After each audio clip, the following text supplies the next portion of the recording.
Well, what's going on, YouTubers? My name is Robert Serrano Jr., and I am the Natural Born Thriller.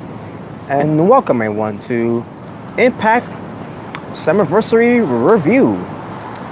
The show, well, Impact Slammiversary 16 Review, because it's a 16-year anniversary of Slammiversary. The show from July 22nd, 2018 in Toronto, Ontario, Canada, at the Rebel Entertainment Complex. Your commentators, Josh Matthews and Don Collins.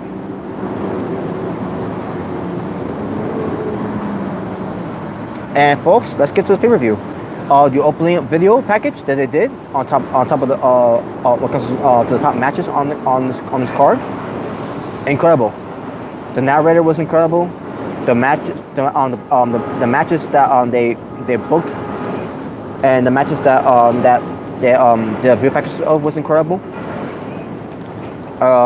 It was just an incredible production quality of it as well, and I enjoyed it. I enjoyed every bit of it. So that being said, let's get to the show here. The show opened up with Petey Williams versus Phoenix versus the Bone Soldier, Ishimori versus the return of Johnny Impact. Now, it was supposed to be Rich Swann in this match, but unfortunately Rich Swann has suffered a concussion, so he couldn't compete. He was unable to compete in this match on the show. In fact, let me see. Let me look it up. The where he had that concussion from, because he wasn't at any show when he had suffered that concussion. He was in a match at the MLW, wherever that is. I'll check it out. I'll check it out some other time. But yeah, but he's replaced by Petey Williams, which is a good addition. Petey Williams being part of it, not bad. So there we go. Highlights of the match.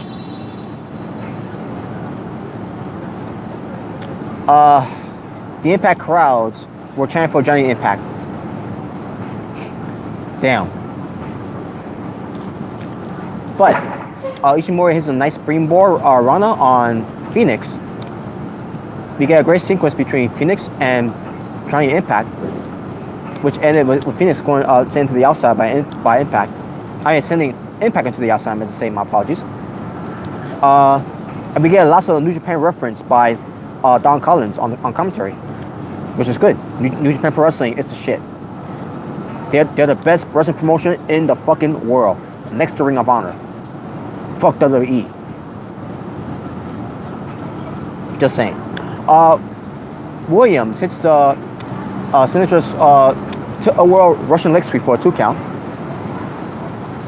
I don't remember who he did to, but Petey Williams hits a swing shot runner on Impact on the outside.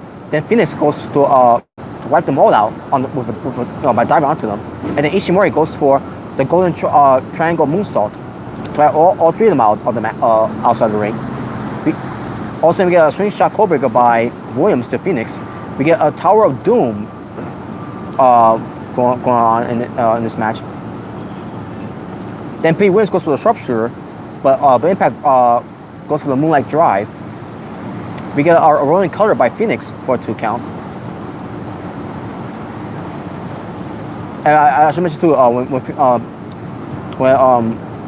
Impact went for the Impact went for the Moonlight Drive onto Petey Williams and went for the cover, that's what he got 2 count because Phoenix broke it up. And then Phoenix goes for a rolling cutter onto and then gets a 2 count. Ishimori hits on the corner basement Miyaura, followed by a Tenchi crash, which is a tombstone lung blow that he does for a 2 count. We get strikes exchange. Then Impact makes its way into the ring, and everyone starts hitting on the big spots as they all fall down. And I was like, holy shit, this is a great match. Then we get a free accident going on by Ishimori there. It could have been bad. But then we get a 450 splash onto Impact by Ishimori for a 2 count, and then Impact goes for the Starship Pain onto Phoenix and gets a 3 count in the win. Damn, Johnny Impact wins. I didn't want him to win. That's the problem. I did not want him to win. But whatever. Match was still great. Match was still incredible. So, there you go. We get a video package. Well, first we get a video promo from the OGs, which is King with Homicide and Hernandez about the 5150 street fight against LEX, and it was pretty good. Nothing to say about that. But I should mention too. Pretty Williams, Phoenix, Ishimori, and Johnny Impact. That match lasted 12 minutes and 30 seconds, and it was a great opener. All right, now let's get to the next match. And the next match will feature a video package to hype up this next match. A video package of Tessa Blanchard versus Ali. Good video package that they promote. And basically, Tessa Blanchard versus Ali in 11 minutes. The match lasted, and I thought this match was pretty good. So highlights of the match: we get some trash talking to start the match. Ali then gets the advantage early on. Blanchard gains the control and starts loading on Ali with some clubbing blows. Ali comes back with a corner around crossbody on the outside to wipe out Blanchard. Blanchard, maybe call her Tessa instead. Tessa hot shots Ali across the broadcast. I mean the barricade, and regains control. Tessa works over Ali, gains several near falls. Ali comes back with a buckle suplex. It wasn't that good, but I thought it was alright. Tessa blocks the BSE, I meant to say, my apologies, and locks in the Indian Deathlock. Ali fights out, sends Tessa outside. Tessa is favoring her leg, which allows Ali to hit the Death Valley driver, or should I say, Ali's Valley driver, from the outside. Both women gets in the ring before the count 10. Both of them start doing strikes to each other. Ali makes a comeback, goes for some clotheslines, goes for a drop kick to the back. We get a backstabber by Ali for a 2 count. Tessa goes, fights back and goes for a super hurricanrana on Ali, and Ali spiked her, almost spiked her head pretty badly on the mat, but she was right though, and she kicks out. Ouch! By the way, yeah, ouch. That was a devastating move there. Tessa misses a top rope leg drop, and Ali hits the code breaker, but then Tessa rolls out of the ring out of instinct, shades of her father, Telly Blanchard. Make sure she avoids the pinfall. Ali gets her in to go for a cover. Basically, Ali goes out there to get her back in the ring. Goes for the cover and only gets the 2. Up for a 2. Ali goes for the BSE, I meant to say, again for near fall. Tessa then Tessa then blocks the AVD, the Ali's Valley driver, and goes for the hammerlock DDT, which this time Ali took it well this time, and Tessa Blanchard gets a 3 count to win. So your winner, Tessa Blanchard, good, which I want her to win anyways. She should be winning and not Ali. Just saying, nothing against Ali, but Tessa Blanchard needs to win more. So there you go.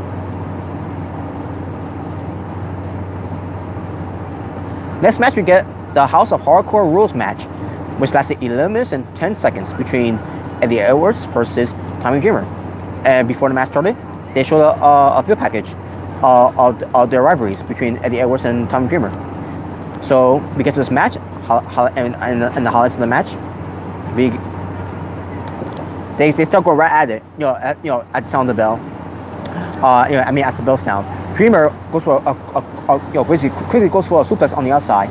Dreamer slams a fan's beer to Eddie's face.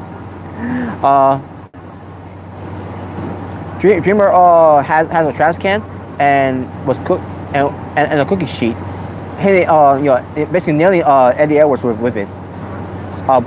Eddie comes back with a running boot. Eddie goes for the dive, but Dreamer nails him with a trash can, and then the crowd will start chanting ECW, ECW. Again, this is fans in Toronto, Ontario, Canada chanting this. Dreamer with a neck breaker in the ropes, Dreamer sends Dreamer was sent to the ring post by Eddie Edwards. Eddie Edwards grabs a staple gun. Dreamer blocks it, and the Dreamer trying to use it on Eddie Edwards. Eddie Edwards blocks it, and it goes for a flip. Dreamer is trying to get out, trying to fight out of it and all that. But then all of a sudden, staples his head. So Dreamer ends up stapling the head of Eddie Edwards, the forehead, to cause him to get busted open. Dreamer grabs a replica ECW championship belt from the fans and hits Eddie Edwards with it, and he gives it back to the fan. And that was cool. That was pretty cool. Eddie Edwards comes back with a shot of caffeine, which is a suicide dive that he does. Then crushes Tommy Dreamer on the barricade. Eddie starts licking his own blood and then starts doing wearing it on his face and all that. Getting it all over his face basically. Eddie grabs a chair and a candlestick. Eddie nails Dreamer repeatedly with the candlestick. Dreamer comes back with a cutter. Dreamer starts unloading on Eddie Edwards with the candlestick. Bam, bam, bam. Eddie was daring on Dreamer for more. So Dreamer was drilling him in the head with it. nasty shot. Dreamer sets up the 2 chairs in the ring, and basically he's trying to get Eddie's head on top of it, but Eddie crushes him with a candlestick, hits him in the head with it. Dreamer I'm sorry.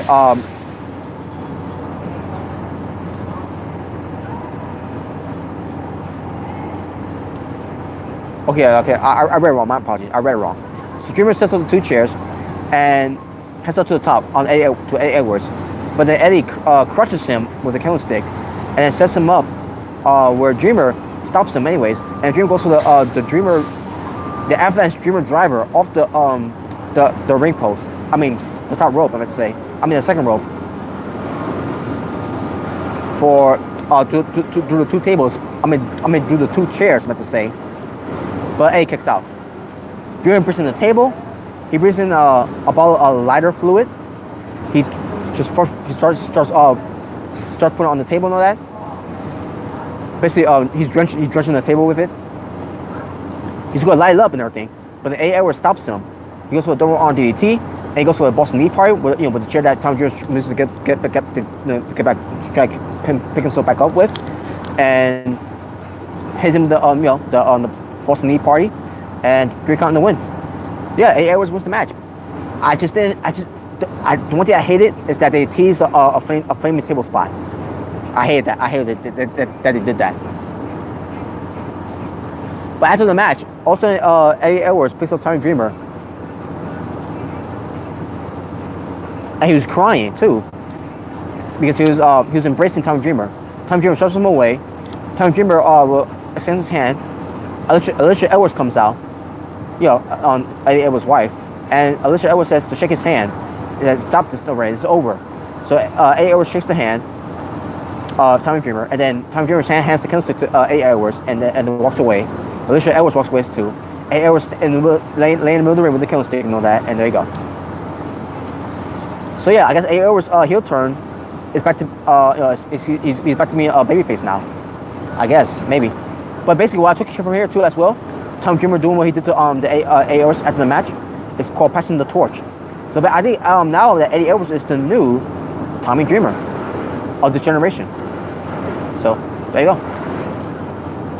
Match itself, it was alright. I mean, it was more extreme than WWE Extreme Rules 2018. I'll just say that because at least it had blood. At least had some nasty shots with some weapons and everything. Just saying.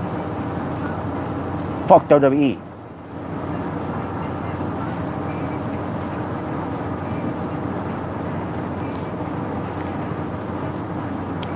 We get a video package. Well, actually, first a video promo first. A promo from Matt Sydal about him being the X-Division champion and what comes with his championship match against Brian Cage. And yeah. Now, as far as the video package, it was alright. It wasn't much to talk about it other than Brian Cage getting an opportunity, and then he's getting another opportunity, and it's gonna lead to the match right here, right now. I'm sorry. Not here right now. Because this was since Sunday. So, anyways. So yeah.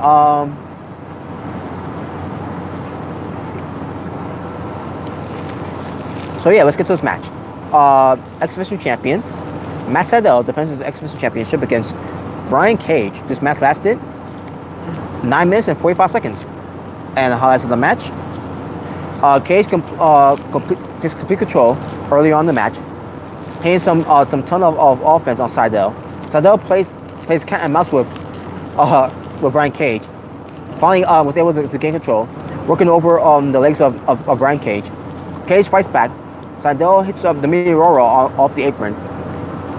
Sydal counters the gorilla press, goes for the head scissors into the ropes. Sydal hits the standing moonsault, but Cage deadlifts him and reverses it by hitting a reverse slam. And he goes for a release German suplex for a 2 count. Sydal comes back with a page turner for a 2 count. Sydal goes for the shooting star press, but but then Brian Cage avoids it and hits the discus lariat because Sydal actually he realized he wasn't gonna hit him with it. Sydal lands on his feet because he knew he was gonna land that move, his finishing move, the shooting star press. And that's when Cage goes for the discus clothesline for a 2 count. And then finally, the finish of the match. Matt Sydal lands badly trying to hit the shooting star press onto Brian Cage, and he hit the ropes. Matt Sydal hits the ropes. It looked bad, folks. It looked so bad. He basically did what Billy Kidman did. Because Matt Sydal doing that shooting star that failed botch attempt. That failed attempt of the shooting star press, I'm about to say, which he botched it. He Billy Kidman did. But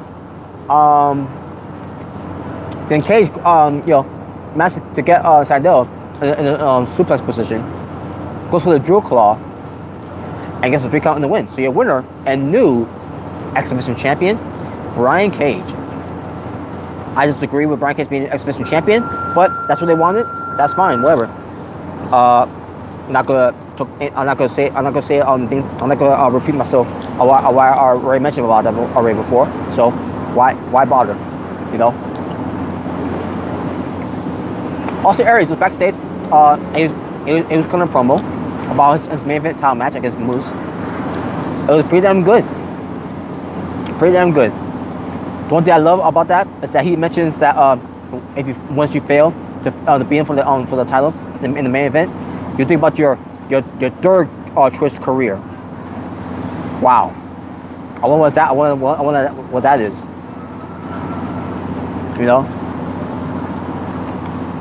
All right.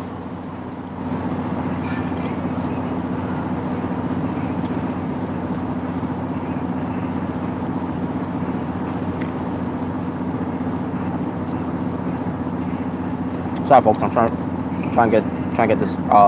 Okay, here we go. All right, next match, which is a review package of this next match of Su Yung versus Madison Rayne. With this whole wacky vignettes from the TV, from the Impact Wrestling TV show and all that. Whatever. So we get to this match. Knockouts champion, the Undead Bride, Su Yung defends her Knockouts championship against Madison Rayne. This match lasted 6 minutes and 50 seconds. Yeah, 6 minutes and 50 seconds. So let's get to this match. The Undead Brides bring out a casket, and Su Yung comes out of the casket like she's the Undertaker. Basically, when it comes to Su Yung, she's the female Undertaker in this generation. But Madison Rayne attacks Su Yung on the rampway. The bell sounds. She goes for a crossbody and a normalized suplex for a 2 count. Two of the undead bridesmaids starts walking towards the ring. Masquerade takes them both out, which one of them is Casey Spinelli, who's playing by. One of them is the undead maid of honor, who's being played by Casey Spinelli, who's a Canadian wrestler who also is on the contract who's also on the contract with Impact Wrestling. And another one, I don't know who the other one was. There's no name for her. She's just the undead bridesmaid. But yeah, Masquerade takes them both down and hits a Hurricane Rana onto Su Yung on the outside. Madison sweeps out Su Young's leg, sending her crashing into the apron. Su Yung comes back with a dripping neck breaker from the ropes. Su Yung unloads and takes some with some shots and hooks onto Madison Rayne while she was in the Trio Wall. Su Yung kicks and then Su Yung goes some kicks to the back. And then she goes for a drop kick for a 2 count. One of the bridesmaids grabs Madison Rayne, and Su Yung accidentally poison missed one of the bridesmaids because Madison Rayne ducked from it. Madison Rayne comes back fighting with a going for she fights back and then she starts hitting the sliding clothesline for a 2 count. Su Yung comes back and goes for the plunge, which is the mandible claw. But she goes for the plunge, but Madison Rayne counters into a cutter for a 2 count.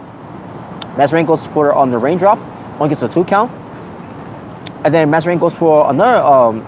Madison Rayne tries to go for the cross rain, but then Su Yung catches her with the plunge instead, and Madison Rayne passes out, and that's the end. And basically Madison Rayne loses. So yeah, Su Yung is your winner and still Knockouts champion.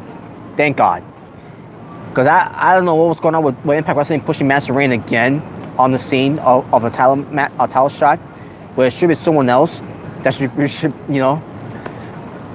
But thank God. But after the match, the undead bridesmaids gets Madison Rayne into the coffin, and then Su Yung orders them to close the coffin, and that's the funeral, the burial of Madison Rayne's wrestling career. And there you go.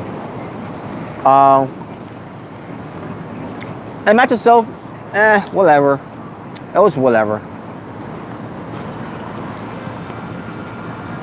Next we get an LAX promo backstage about the 51-50 street fight against the OGs, and I thought it was pretty good. It had passion, like what the OGs did earlier on the night, but then LAX they turn it up with their passion, and Ortiz got a new look.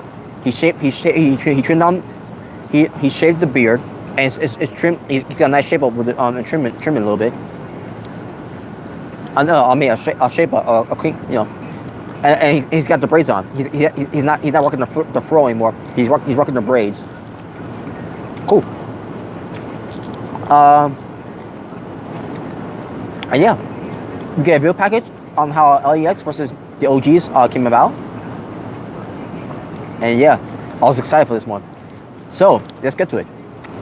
LAX, Santana and Ortiz being accompanied by Conan, who are the Impact World Tag Team Champions, versus the OGs, which is Homicide and Hernandez, being accompanied by King, in this 51-50 street fight, and it was for the Impact World Tag Team Championships.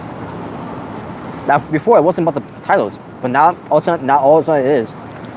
But it lasted 13 minutes and 40 seconds.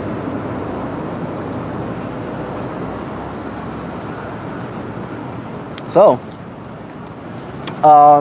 we get LAX, Santana Ortiz, rocking a face paint.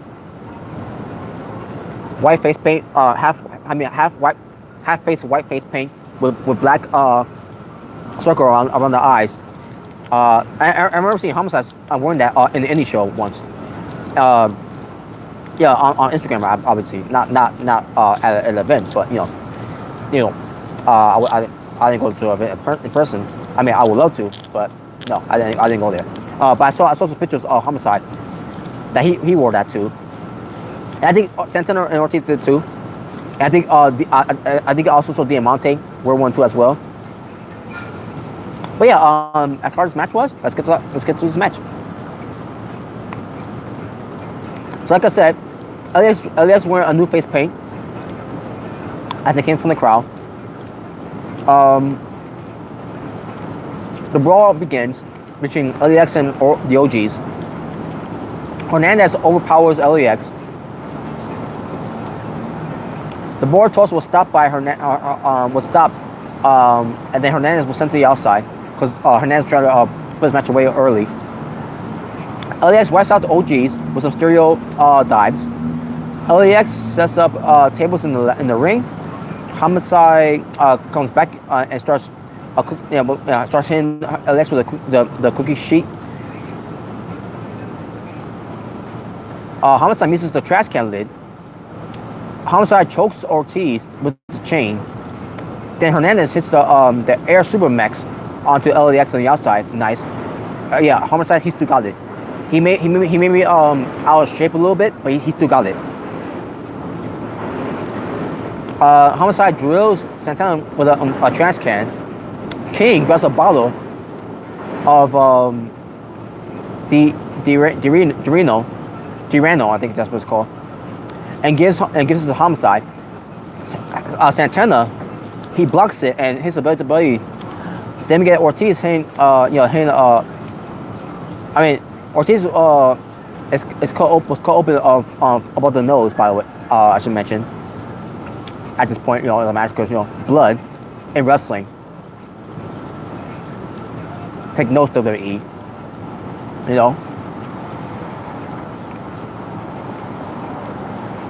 But anyways, they brawl on the rampway as Homicide backdrops Santana into the ring. Homicide at this point was busted open too. The OGs goes for a double team, and it stopped. And Santana super kicks Hernandez. Hernandez catches a crossbody and hits a super mex bomb for a 2 count. Homicide sends into the ring post, and LAX unloads with a trash can shots. Ortiz gets a ladder while Santana sets up a table. LAX puts Hernandez, I meant to say, excuse me, on the ladder. Hits the double team on him. LAX hits more double teams on Homicide this time, but Hernandez pulls the referee out to make sure the match wasn't over. Yeah, he could do that, by the way, because there's no rules in the 51-50 street fight. Then sends Ortiz into the crowd. Santana fights back, but then Hernandez hits the "get off me" to Santana, I meant to say. Hernandez did this to Santana because Santana was whipping up to the ropes, and I saw this one coming, and I'm glad I saw this coming too because I missed the spot from Hernandez. As soon as Santana goes to the ropes and goes back to Hernandez, Hernandez goes, "get off me," and flings Santana on the outside of the ring. Like, yes, I missed that move, especially when it comes to Hernandez, right? And then Homicide hits the top con hilo onto Santana through the table. Back in the ring, Ortiz hits the dead back driver to Homicide through a table.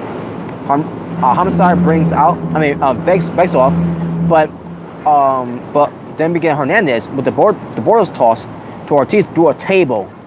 Nice. Santana comes back with a super kick on Hernandez, followed by a cannonball. Nice cannonball by Santana, by the way. Santana and then Homicide starts trading blows to each other. Then Santana blocks the gringo cutter by Hernandez, by Homicide, I meant to say, and hits another super kick. And then Conan appears on the apron. And then Homicide sees him, grabs him. He struggles for the gringo color, but then and while that was going on, Conan tosses a bag to Santana. That seems to wait a minute, what's in the bag? So then and then Homicide realizes what's going on and everything, and then he spits in Conan's face. And then Santana gets the bag. He takes basically the back comes out and it's thumbtacks, lots and lots of thumbtacks.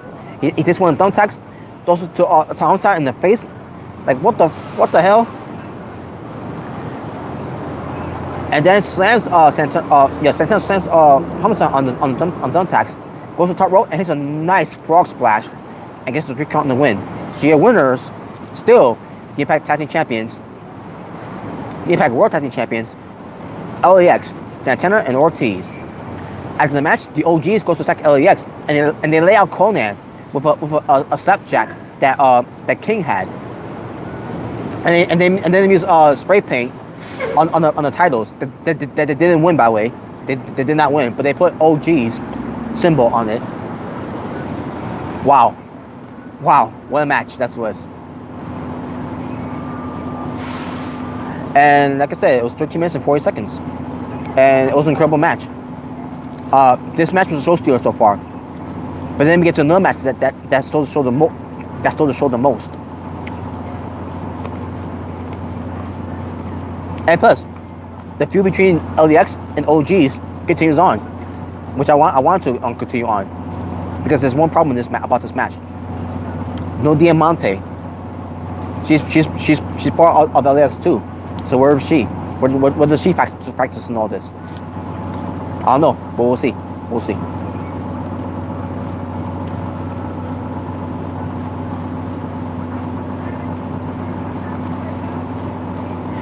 We get a Sami Callihan backstage promo about the hair versus mask match between himself and Pentagon Jr.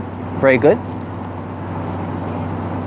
And yeah, that's to say. And Sami Callihan, he's the fucking man. He is the fucking man. So we get a video package of hyping up this hair versus mask match between the Death Machine, Sami Callihan, versus Zero Miedo, Pentagon Jr.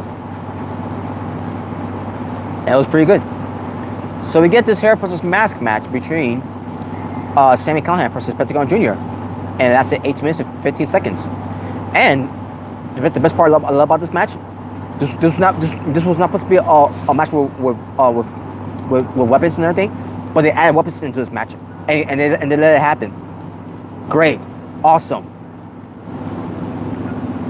So, highlights of the match: we get loud reactions for Pentagon Jr., and then we get a back and forth early start with Pentagon Jr. going a nice super kick and then a nice swing blade onto Callihan. Pentagon encores a big chop to Callihan with the protective vest that he's wearing, and he's like, you know what, maybe open it up and then he's like, give it to me. Pentagon Jr. does it again, and he's like, oh, maybe I shouldn't have let him do that to me. That was funny. So they start brawling outside the ring, and then Callihan starts raking the eyes of Pentagon, and then they start exchanging shots to each other. Callihan blocks the fear factor, which is the package pile driver that Pentagon was going to do on the apron. But then was drilled basically drills Pentagon with the steel chair to the head, and then he goes for a dive. I mean, as Pentagon Jr. was trying to go for a dive, I meant to say, my apologies. Callihan throws multiple chairs in the ring, and he does a railroad spike. What?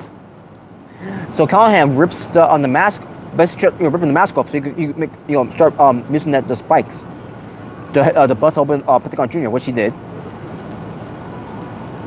and then Callihan was shot to the open wound of it, and then he got the baseball bat. Pentagon fights back.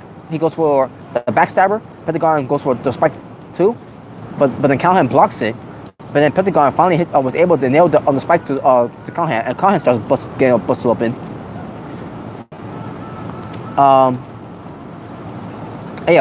Callihan gets hit in the face with his own bat. Wait, hold on a second. I skipped that part.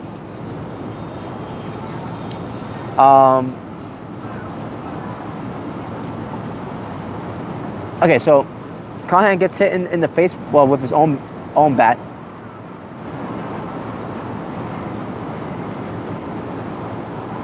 And Pentagon uses the bat to drill the spike into Callahan. But before that too, by the way, he missed the because there were two of them.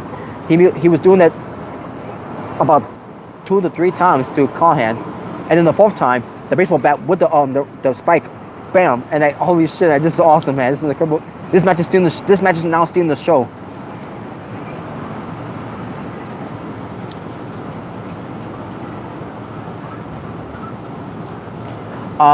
Both men each other with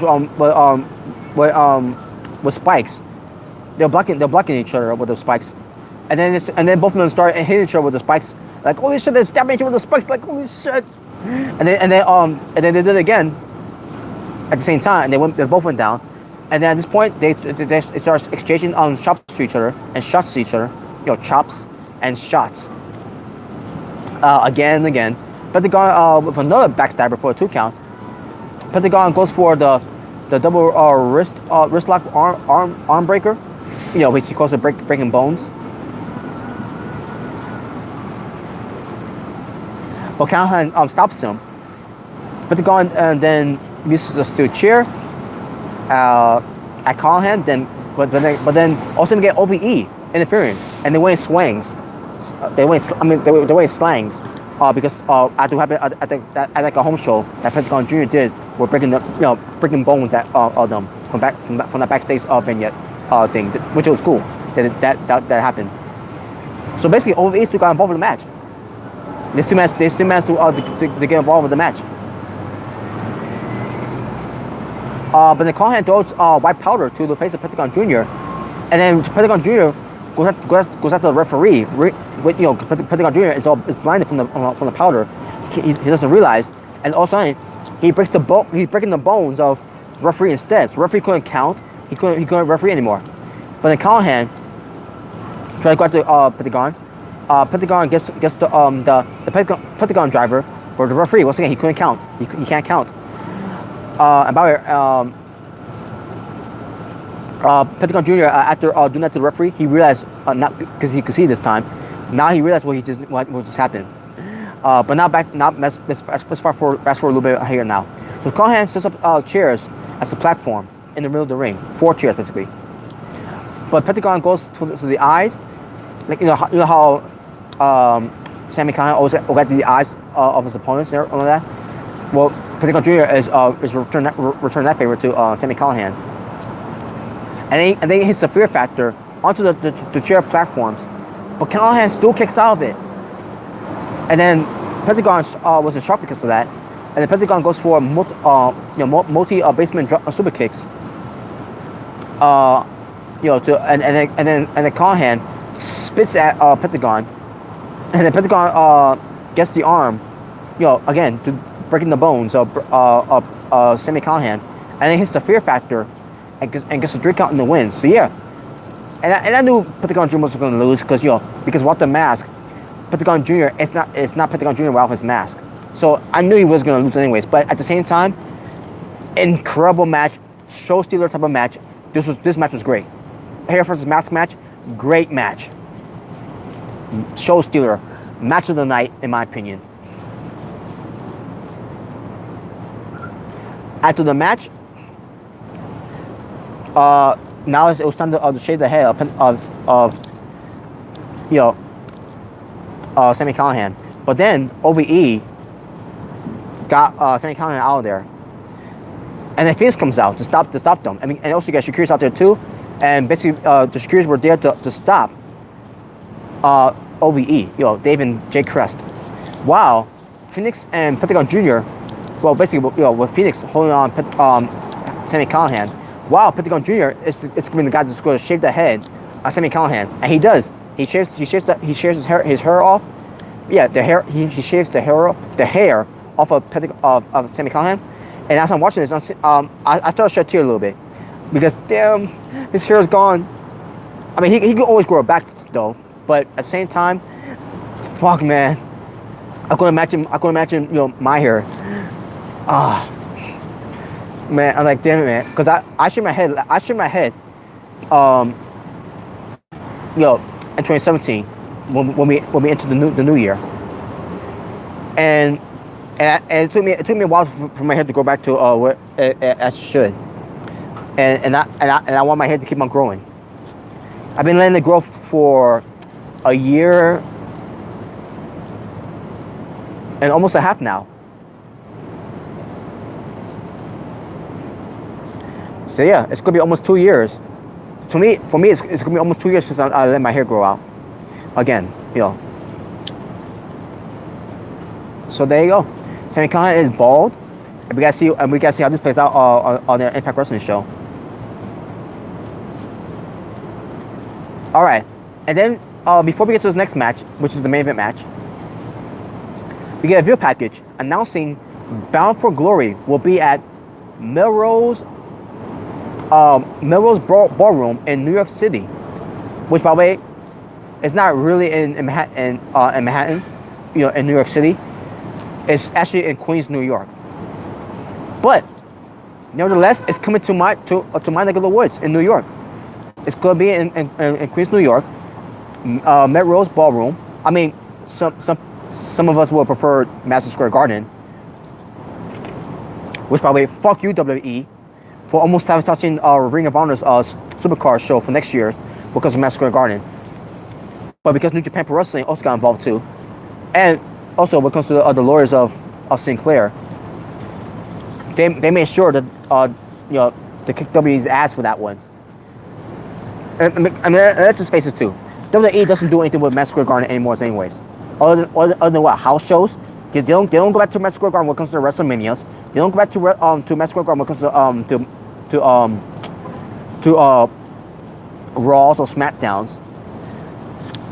All they got now is the Barclays Center, which is in Brooklyn.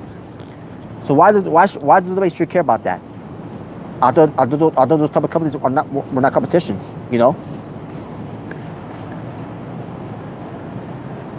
Oh, A09, what's up, man? I'm sorry, I didn't realize you I didn't realize you commented. Oh, I'm in the live chat. My apologies. A09. That Madison Square Garden show WWE wanted it was waste. Well, yeah, I agree. But yeah, like I said, I when it comes to Impact Wrestling doing Bound for Glory, I would prefer to be in Madison Square Garden. But maybe next year they will. Who knows? Maybe they'll do it next year. Because Impact Wrestling right now is kicking. Basically, folks, after this announcement, I think Impact Wrestling is going to be doing a lot better now. Because they're making money. I think that, and rightfully so. They're in partners with Lucha Underground. They're in partners with New Japan Pro. I don't know if they are partners with New Japan Pro Wrestling, but with Person Nova, Border City Wrestling, which is in Canada, and also in partners in Canada as well. Impact Wrestling is getting back on the feet here, and this is a good start for Bound for Glory. They're going to be doing the shows in New York. In Queens, New York, basically. They say New York City, but no, it's not in New York City. I looked it up. Melrose Ballroom is not in New York City. It's in Queens, New York. Look it up, people. But I don't know why people even do that, anyways. But whatever. But the point is, these companies right now, Ring of Honor, New Japan, Impact Wrestling, they're on fire. Even Lucha Underground. Lucha Underground is no longer at Boy House, California, because doing their shows. They're at another place now, which probably they're still in California though. But still, Lucha Underground, they're trying to get out of on the ground, and go worldwide with this, that. So yeah, these companies.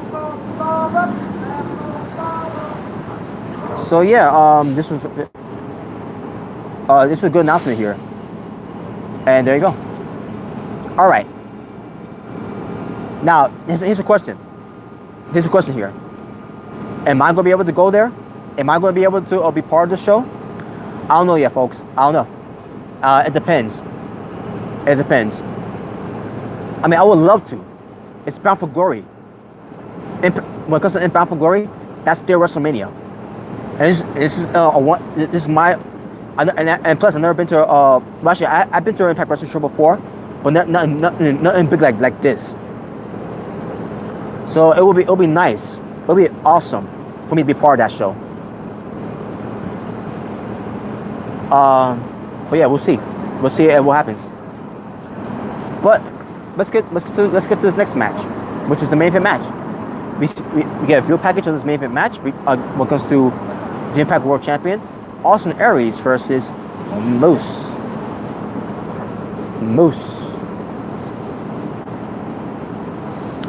And I thought it was pretty good. It was a very good view package. AO9. Those on SummerSlam cars. So far, in your opinion, it sucks. It sucks.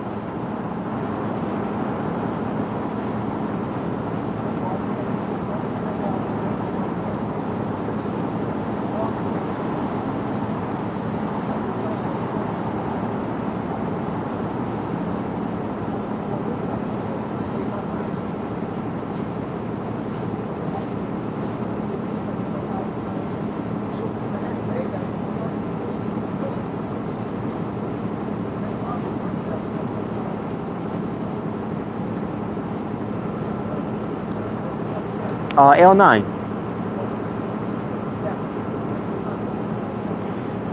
Take over Brooklyn.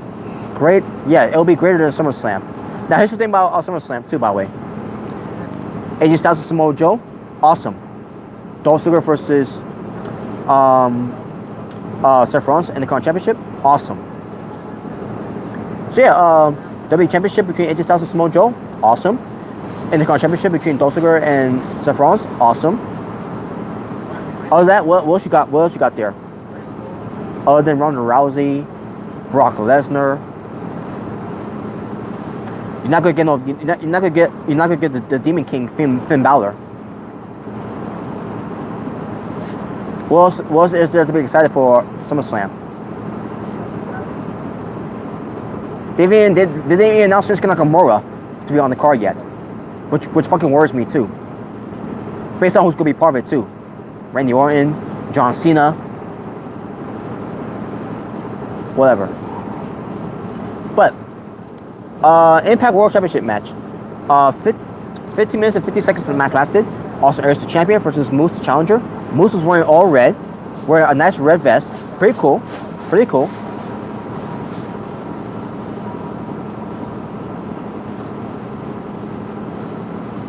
So, that being said, did this main event match live up to the hype?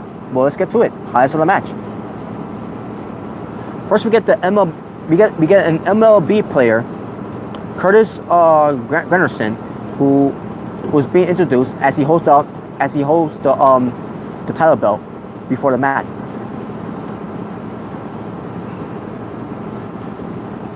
So now let's get to this match.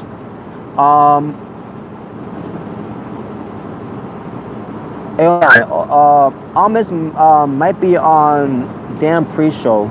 Yeah, I know. But anyways.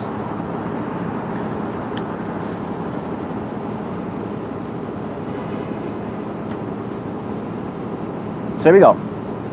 Aries tries to use his wrestling early, but Moose overpowers him.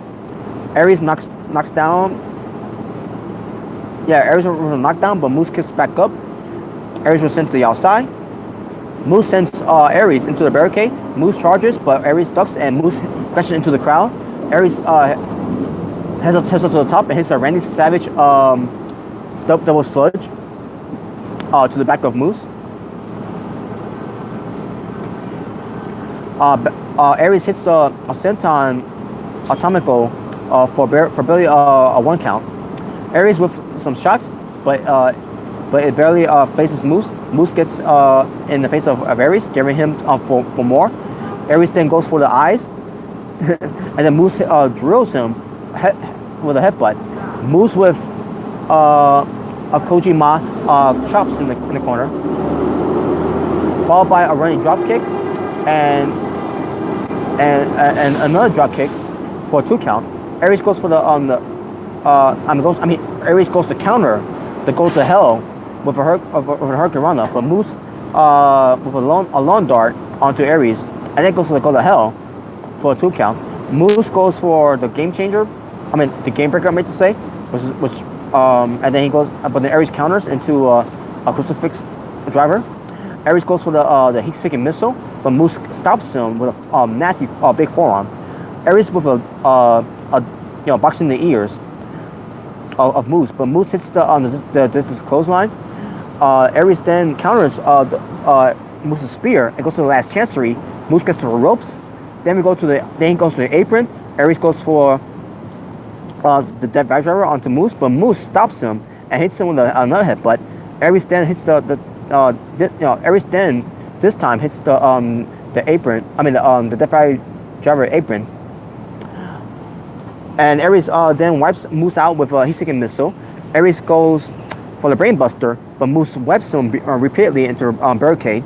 Moose hits a running lump kick, then back in. But Aries moves the referee out of the way for moves the referee in the way for where Moose was trying to go for the spear.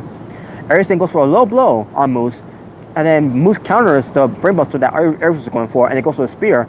But then Aries gets his hand on the rope, the bottom rope, to make sure that he doesn't lose. Thank God. Awesome, folks. I had to reload this. All right, back to this.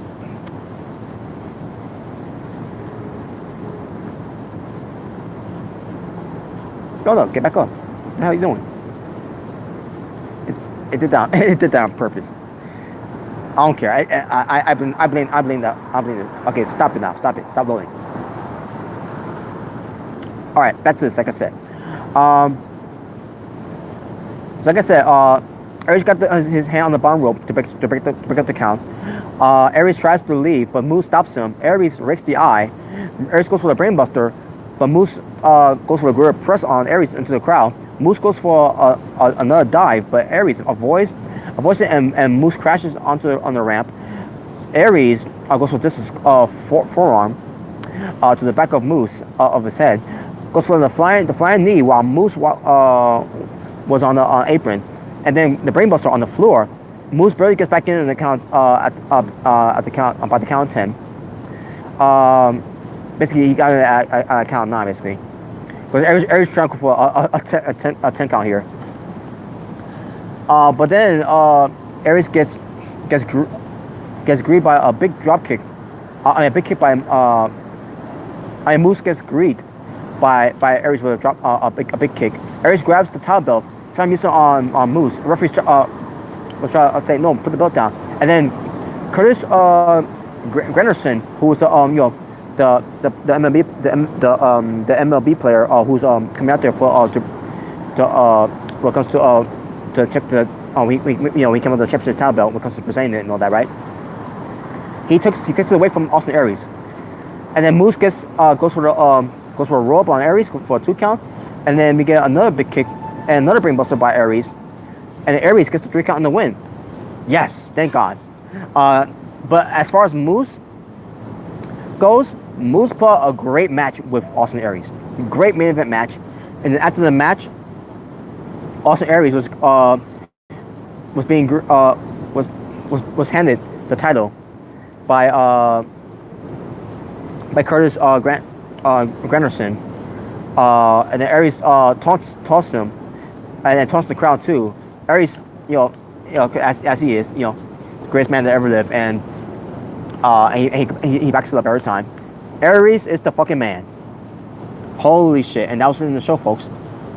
Holy shit! This show, folks, Slammiversary was fucking amazing.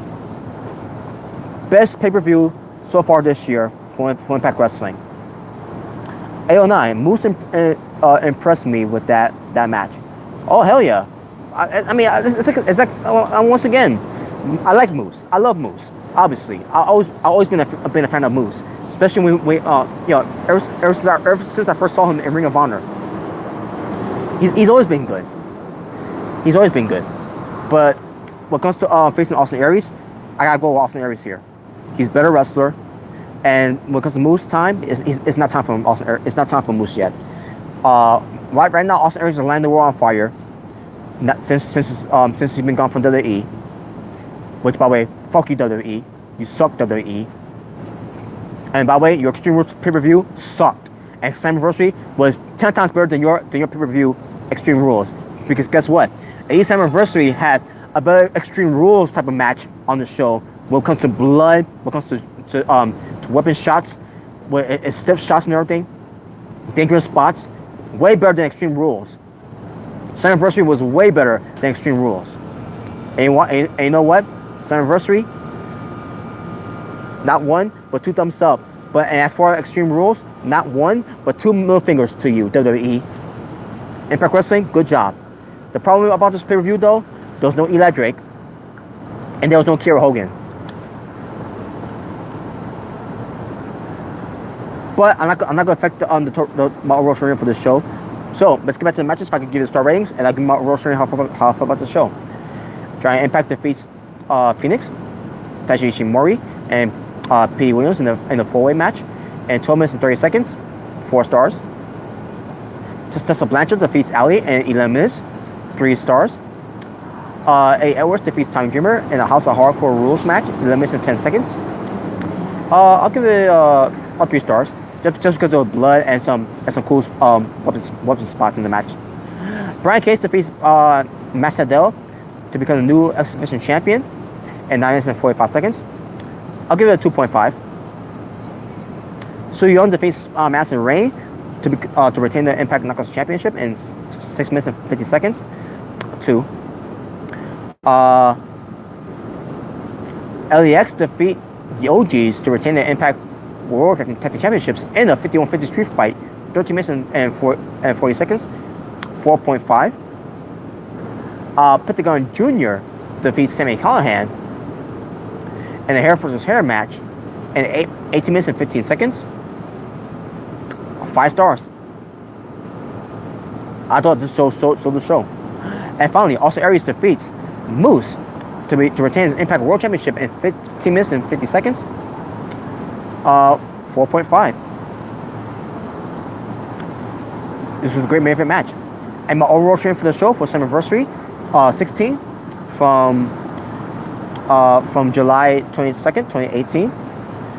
10 out of 10. Wow. Great show. Spectacular show. Amazing show. Phenomenal show. Impact Wrestling, keep it coming. Keep on going. Keep it going. Keep it up. Keep it up. Hopefully Bound for Glory will be better. We'll see.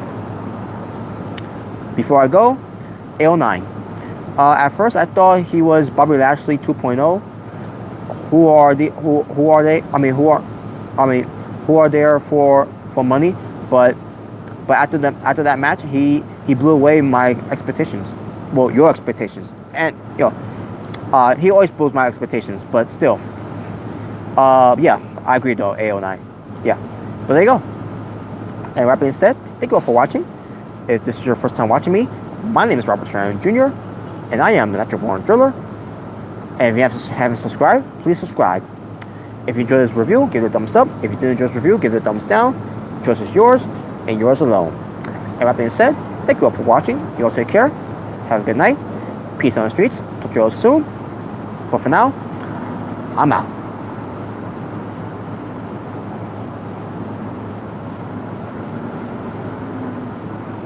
WWE sucks.